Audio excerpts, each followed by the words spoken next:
2003 and 2004, inevitably we wanted to do more than we were doing, and through 2004 we investigated and continued to a certain degree opening another hostel, but that didn't happen.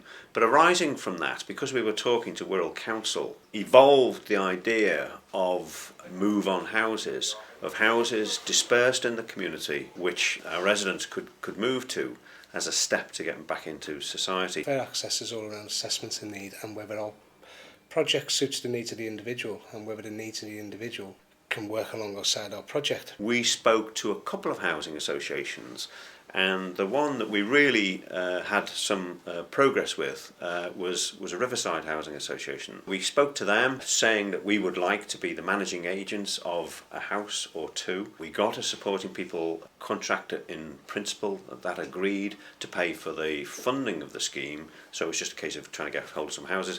And then in the spring of 2005, Riverside, working with us, came up with the first house and said, would you like this house? You become the managing agents, we pay them a rent, and there was an agreement to enter into, which was no problem, and that was the first house. And I think that was, not sure if anybody said the date, but I think we got the keys for the first house in June, possibly July of 2005. The assessment tool offers a consistent approach. It prevents a inconsistency in who we take and who we don't take. The clients come along to us, and initially a lot of the things that we hear is, yeah, I want this, I want that, I want to move on, I want to come off drugs, I want to sort this out, and that's potentially sometimes just a way to get into the Arkangel. And then when they're actually in the Arkangel and things might be a little bit challenging for them, then they start to recognise, and it's really good that the clients themselves has recognised, well, I'm not ready for this. If someone has been successful with the assessments, we cannot take it for granted that, okay, we'll pick you up on Monday and you're moving in on Monday. We have to respect, like for anybody in society, if you want to buy a house, then you go and have a viewing. You might want to go back again and check the curtains, or you can get your thing through the back door. So we have to be aware of that. So yeah, we would inform potential tenants by letter to say, you've been successful with your assessments. Would you like to come and see the house which you potentially may live in, and see the person you may be sharing with? If you like the house, if the area is suitable, things like that. I got to know Ray, who saw me in work and that, and I went back to the Arks and we had that gruelling interview, and I've managed to achieve the interview and that, and I've got the letter and all that. So all I'm doing now is actually waiting for a place, because he says there might be someone leaving. The risk assessment will change. It'll go up and down, depending on how far the client moves on. Sometimes, it's natural for a client to spiral downwards because they've come into a new environment and it's quite hard, and the risk will change all the time. Sat through that interview, which is it's grueling. Like, some of the questions you think they're irrelevant, but once you get into Arkangel, they're right what they're asking you. Originally I found it extremely difficult. Again, it's something I've never experienced, and I found myself to be very, very inward when I first went into the hostel. The staff there were extremely helpful and helped me a lot. Arkangel's got 12 clients and I'm actually a key worker for 6.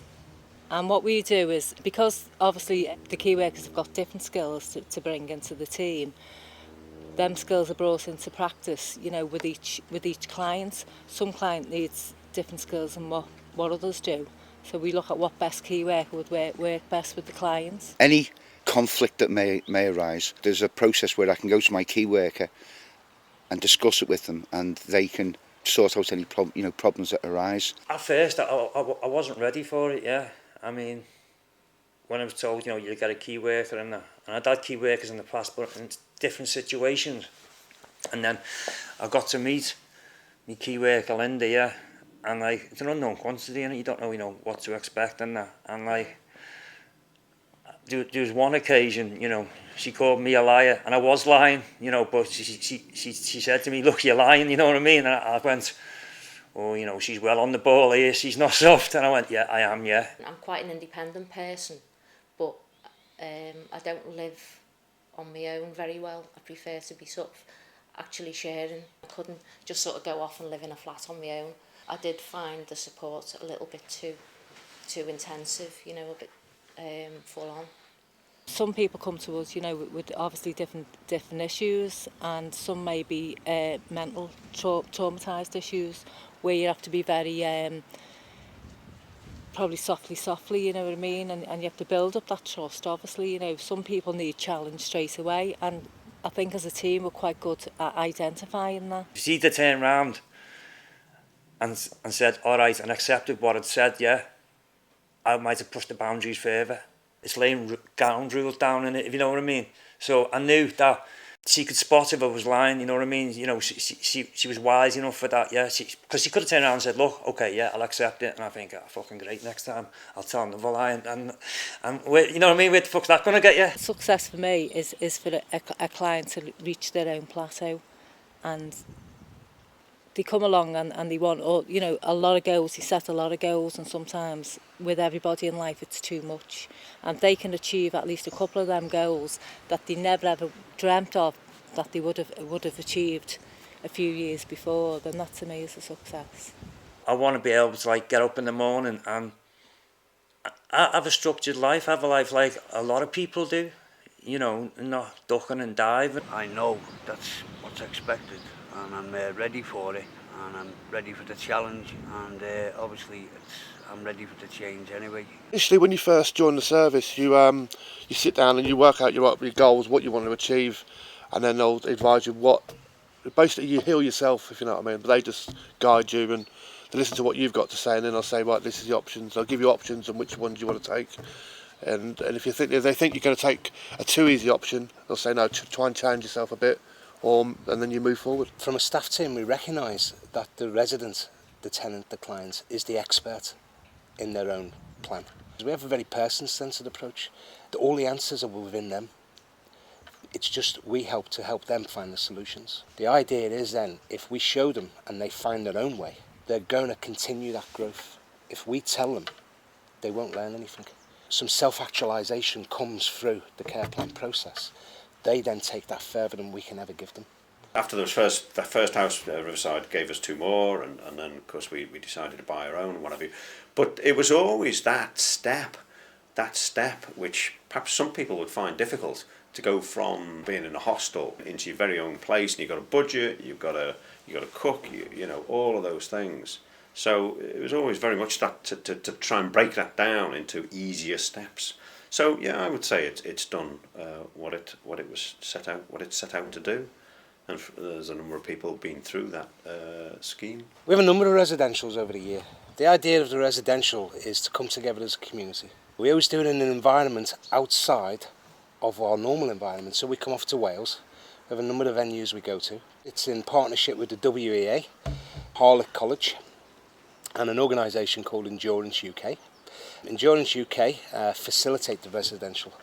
So when we're here, all management is passed over to a guy called Ray Bullock. Ray's skills are around bringing groups together activity-based. The idea of the residential through activity-based is that we learn lots of new skills, mainly around skills, how we are as a team players, our role within a team. We also practice what we call risk assessment on the residential. Ties up nicely with our security, health and safety at home. Because what we're doing is we'll risk assess the property, we'll risk assess any walks. Now the idea is yes, to make sure that we're all safe on those walks, but what we're doing is we're starting to encourage a culture of health and safety, as in we're seeing the dangers in our lives. Endurance started because I work for WEA, Workers' Education Association. They're education providers for people who would not normally get educated. The chance to get someone to take it away and to get something out of that, you don't get that often these days, especially if you've come from a bad situation. What I do is just spend time with them, and if I can find the strength in them, we work from that point. And that's what endurance is. Endurance is that you have the solution within you, let's find it. I was approached from the Arkangel if I'd like to move on to becoming independent again. The houses that we actually go into are fantastic. They are very, very good. And the staff there try and match us up with people of same personalities. The Arkangel staff give us every opportunity to progress, which personally I found extremely difficult at first because I've never experienced help from other people. I've never really needed any help from other people, and they help me. I got a level 2 in mentoring. I've got personal skills, creative writing, and IT. I never done any good at school, yeah. And then when I was offered the chance at first, I was a bit, oh, fuck, I don't want to do that. But I've done it, and now I'm proud of it. And like, because when I got the latest certificates and that, you know what I mean? I was chuffed to fuck, man. I was well made up, you know what I mean? I know. And we took it down to show my family and everything. I was like, that, look at that. And they were a bit like, oh, we weren't expecting that. Basically, what I want to do is, I'm in the process of going on courses, further education, and well, not in the pipe, I'm starting on March the 2nd, and there's that many opportunities in the future as well, you know. I found out about the Arkangel project through, I became homeless, and it was the Will Mind, the Mind Fountain project. They put me in touch, made a few phone calls, and I got myself here, and fortunately there was a bed going, and away I went. I stayed here for a time. It was quite a new project at the time, and they put me into supported housing, and that was all quite strange, but that was a little bit difficult at first. I was a bit nerve-wracked, but I just got to know the person. We lived around each other and just adjusted to each other's lifestyles. But it came with its problems. You know, we had a lot of sort of help around it and support, so we worked through it together. I was fortunate to get a place with Arkangel in early December. I was in the YMCA for about 10 weeks prior to that. And then since then I've been taking positive steps forward. I've been sober since October. Since then I've been moving forward. And Arkangel's a like a godsend to me. They don't push you too much, but they don't hold you back. They don't, there's problems, they'll help you address it, but they won't constantly nag at you. If you need your own space, they'll give you it. But if you need support, constant support, they'll give you that as well. Oh, it's been amazing. I've got my family back. And I've got my mum back after being estranged for like 9-10 years. I got some really good counselling, which is, you know, about your own manageability and, you know, and how you coped, about your misusing, how that was affecting me, and things of what I could do to change that, you know, for a better way of living.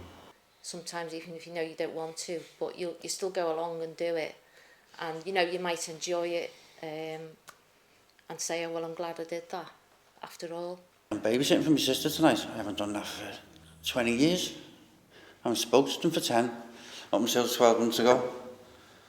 And it's great. I just haven't been letting them go again. I've got no chance of letting them go. It's about listening to the individual and trying to tailor an approach to that person, rather than this is our overall approach. I can't say anything but good things for what's happened to me and the help that's been provided to me. I'd like to move on to independent living, but also to be involved in the Arkangel project as a volunteer. The main thing about it is that it's intuitive. I don't come here charged up with I want to do this and I want to do that.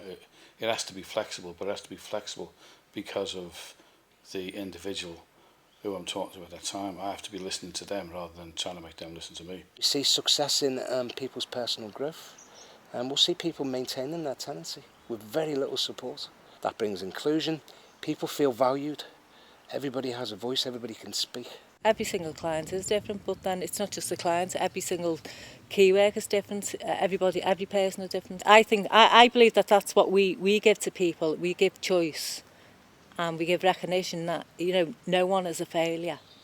Some people reach their plateau, and that's great. Others go on to achieve more.